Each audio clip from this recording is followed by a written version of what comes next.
Death is one of humanity's greatest mysteries, but what lies beyond it may be more revealing than we realize. What if I told you that there is an ancient Tibetan text that not only describes in detail what happens when we die, but also offers a practical guide to going through these transitions with clarity and purpose? The Tibetan Book of the Dead goes beyond life and death, exploring the transformations we face both at the end of the physical journey and in the daily changes of our lives. In this video, we'll unravel the mysteries of this fascinating text. We'll delve into the stages of the bardo, the intermediate state between life and death, understand how the visions described reflect our mind, and discover how these lessons can transform not only our perspective on death, but also the way we live.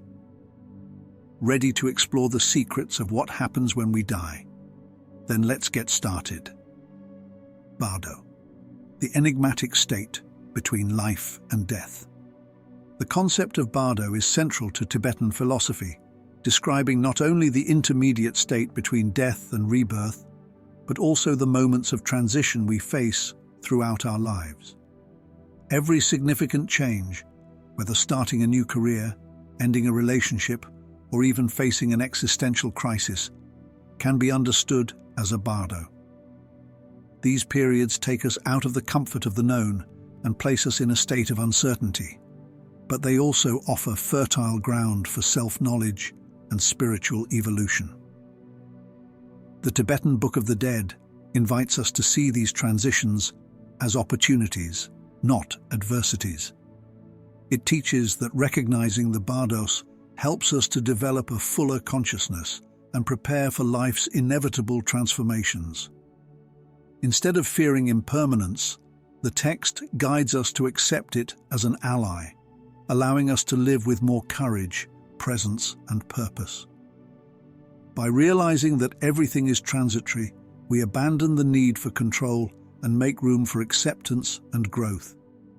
This approach applies not only to big moments of change, but also to small daily transitions, such as mood fluctuations, changes in perspective, or unexpected challenges. Each bardo is an invitation to reflect, recalibrate, and align with what really matters.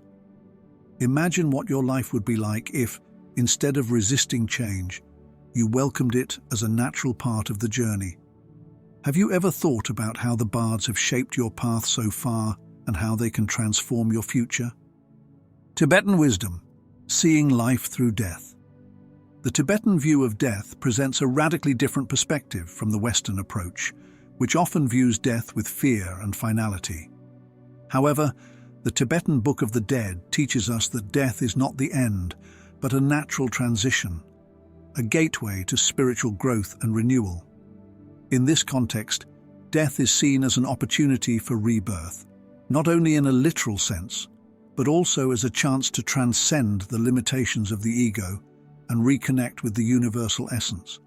This Tibetan philosophy challenges the linear view of life, encouraging us to see death as a teacher who teaches us to live with more depth and intention. When we accept that death is part of life, we begin to free ourselves from fears and aversions that paralyze us. Acceptance of impermanence not only changes our relationship with the end of life, but transforms the way we live, allowing us to savor each moment with more presence and gratitude. The essential reflection is, how can we adopt this vision in our daily lives? Imagine how your perspective would change if, instead of avoiding thoughts of death, you use them as a reminder to enjoy life in a more authentic and meaningful way. This approach doesn't deny the pain of loss, but offers a spiritual basis for facing it with courage and purpose. The first bardo. What happens at the moment of death? The first bardo, the moment of death, is often seen as the end of everything, but in the Tibetan view, it is only the beginning of a new stage. The Tibetan Book of the Dead describes this moment as an opportunity for transcendence, when consciousness is freed from the bonds of the physical body. This is when we encounter the clear light, the pure essence of reality, and our true nature. However, many fail to recognize this light due to fear, confusion, or lack of spiritual preparation. For those who dedicate their lives to meditation and spiritual practice, the first bardo is a chance to achieve liberation by merging with the clear light and transcending the cycle of rebirths. This view contrasts profoundly with the Western perspective, where death is often associated with loss and the unknown. However, Tibetan philosophy invites us to look at death with reverence and curiosity as a transition that offers us the opportunity to reconnect with our deepest essence. Preparing for this moment is seen as an act of wisdom, not despair. Practices such as meditating on impermanence, cultivating compassion, and familiarizing ourselves with the teachings of the Bardo help us to face death with serenity. Imagine if, instead of fearing this moment, you could see it as a gateway to spiritual fulfillment. How would that change the way you live today? By considering death as an integral part of life, not as an end but as a beginning, we can free ourselves from fear and live with more authenticity and purpose. The second Bardo, confronting the visions of our mind. The second Bardo is a territory of revelation and challenge. In this stage, the consciousness, freed from the physical body, finds itself face to face with a series of intense visions that reflect not only the outside world, but also the deepest and most hidden aspects of our mind. These visions can range from peaceful to terrifying, depending on the emotions, desires, and fears we carry throughout our lives. The Tibetan Book of the Dead teaches us that these visions are not external entities or supernatural forces, but direct projections of our psyche. They are manifestations of our repressed emotions, our unresolved traumas, and our accumulated mental energy. Facing them with understanding and acceptance is essential for liberation, as they represent the parts of ourselves that we often avoid confronting. This stage requires courage and clarity, because the way we react to these visions can shape our destiny. If we allow fear or anger to dominate us, we can get lost in a cycle of confusion. However, if we recognize these visions as parts of ourselves, we can integrate them and transcend the limitations they represent. Imagine looking at your own fears and, instead of running away, welcoming them as teachers who have something valuable to teach. This practice of integration is not only relevant to the moment of death, it is also essential in our daily lives. The emotional challenges we face, insecurities, and even interpersonal conflicts are reflections of our inner world. Ask yourself, how do you react when confronted with your own shadows? Are you willing to look inwards and reconcile with them? By facing these visions with compassion and courage, you open the way to profound transformation, both in life and in death. The third Bardo, creating the new life after rebirth. The third Bardo is where the real creation of the future takes place.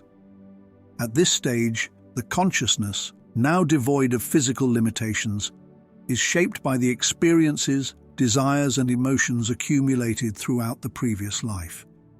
Each thought and intention creates the basis for the next rebirth. According to the Tibetan Book of the Dead, rebirth is not a passive process, but a creative act in which each of us plays an active role. Our past actions, beliefs, and emotional patterns become the foundations of the new existence. This stage demands spiritual responsibility because the state of our mind at this critical moment defines the quality of our next life. If we cultivate qualities such as love, compassion, and wisdom during life, and particularly during the previous bardos, our rebirth can reflect these virtues, opening doors to positive and enlightening experiences. On the other hand, if we cling to fear, anger, or excessive attachment, we can perpetuate cycles of suffering and confusion. The third Bardo also teaches us that the creation of life is not limited to the moment of death. We are continually shaping our reality through our intentions and actions. Imagine what it would be like if, right now, you could transform the patterns you don't want to carry into the future. What choices would you make to create a path aligned with your deepest values? This reflection is an invitation to use the present as an opportunity to build a future that resonates with the essence of your true self. Preparing for death as a life practice. Preparing for death, according to the Tibetan Book of the Dead, is not something we should do only in our last days. Instead, it is an ongoing practice that can be incorporated into our daily lives. By reflecting on impermanence, we are reminded that every moment is precious and unrepeatable. This perspective helps us to let go of trivial concerns and focus on what really matters, such as meaningful connections, spiritual growth, and actions in line with our values. Meditation on impermanence is a fundamental practice in this process. It teaches us to embrace life with more presence and to recognize that change is the only constant. By accepting the fragility of existence, we learn to live more lightly and intentionally, cultivating gratitude for every experience, whether pleasant or challenging. This practice also strengthens our ability to deal with the final transition with courage and serenity. Imagine what it would be like to live each day as if it were your last, not with despair, but with deep gratitude for all that we have and are. It would change our priorities, our interactions, and even the way we face challenges. Preparing for death, in fact, is a call to live fully, with an open heart and a clear conscience. How can you bring this practice into your daily routine and turn it into a source of strength and wisdom? Compassion and interconnection. Lessons from the Tibetan Book of the Dead. Compassion is an essential pillar of Tibetan teachings and plays a crucial role in both life and death. According to the Tibetan Book of the Dead, cultivating compassion not only benefits others, but also prepares us to face life's transitions with a lighter heart and a clearer mind. When we recognize the suffering of others and respond with empathy, we create a transformative energy that connects us to the universal flow of love and healing. This practice of compassion also helps us navigate the bardos, especially the second one, where we are confronted with our own inner projections. A compassionate heart allows us to view these visions, however frightening they may be, with acceptance and understanding rather than fear and resistance. Furthermore, compassion reminds us that we are all interconnected. Every action we take reverberates in the world around us, creating an impact greater than we can imagine. Bringing compassion into everyday life doesn't require grandiose gestures. Small acts of kindness can have a profound impact. Whether it's listening attentively to someone, offering help, or simply being kind to yourself in times of difficulty, you're creating an environment of healing and growth. Ask yourself, how can I cultivate more compassion in my life and use it as a tool for my spiritual journey? The role of mantras in preparing for death. Mantras in the Tibetan tradition are much more than just repeated words. They are sacred vibrations that align the mind with higher states of consciousness. The Tibetan Book of the Dead teaches that practicing mantras is not only a spiritual aid, but also an essential preparation for facing the transitions of life and death. Each mantra carries a unique frequency that resonates with clarity, calm, and universal truth, helping to stabilize the mind in times of uncertainty. By reciting mantras regularly, you train your mind to remain centered and connected to your deepest essence. During death, this practice can be a beacon that guides your consciousness towards the clear light, making it easier to transcend the illusions of the ego. However, the benefits of mantras are not limited to the final moment. They are also powerful tools for bringing peace and clarity to everyday life. Incorporating mantras into your routine can be as simple as dedicating a few minutes a day to recitation or mentalization. Imagine what it would be like to start or end your day with words that vibrate with healing and transformative energy. What impact would that have on your mental and emotional calm? By using mantras to prepare your mind, you not only face life with more serenity, but you also strengthen yourself for the inevitable transitions we will all face. How to apply Tibetan wisdom in our contemporary life. Bringing the wisdom of the Tibetan Book of the Dead into our modern lives may seem like a challenging task, but its teachings have a timeless and universal applicability. In a fast-paced and often disconnected world, these principles offer us practical tools for living with greater awareness and compassion. The idea that life is made up of bardos, transitions between one state and another, is especially relevant to help us face inevitable changes with courage and clarity. Each day offers the opportunity to integrate these practices, whether through meditation, practicing compassion, or reflecting on impermanence. For example, when facing a major change in your life, such as a new job or the loss of a loved one, you can apply Tibetan principles to find balance and learning in the process. This integration helps us to live more intentionally, seeing each moment as a chance for spiritual growth. The practical question is, how can you start incorporating these teachings into your daily routine? Perhaps it's by taking a few minutes to reflect on the interconnection between you and the universe, or by practicing letting go of negative patterns that prevent you from moving forward. Tibetan wisdom reminds us that transformation begins with small actions, done with awareness and regularity. The legacy of the Tibetan Book of the Dead and its relevance today. The Tibetan Book of the Dead transcends its time and cultural context, remaining a landmark of spiritual wisdom with a profound impact on the understanding of life and death. As more people seek answers to the mysteries of existence, the book's teachings offer a practical and philosophical guide to navigating both life transitions and final moments. It not only explains what happens after death, but challenges us to live with more purpose and authenticity while we are alive. This legacy resonates deeply with contemporary spirituality, where the desire for meaning and connection grows every day.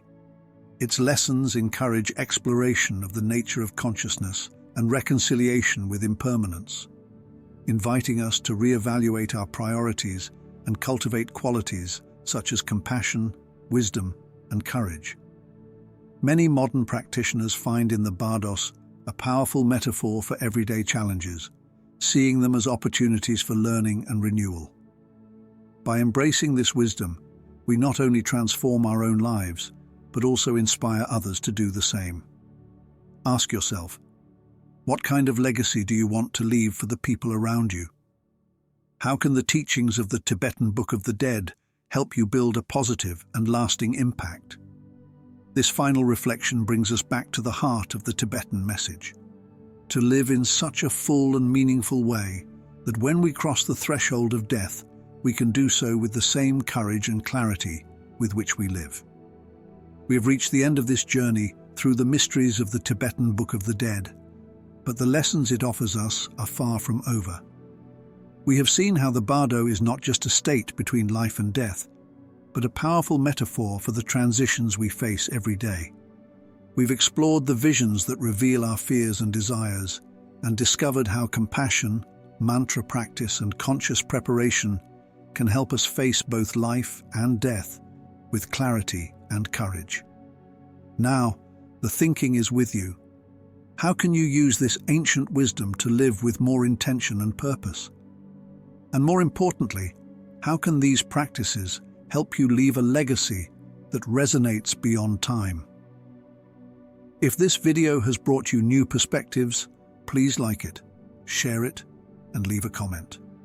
And don't forget to subscribe to the channel for more explorations like this. Thanks for following us, and see you in the next video.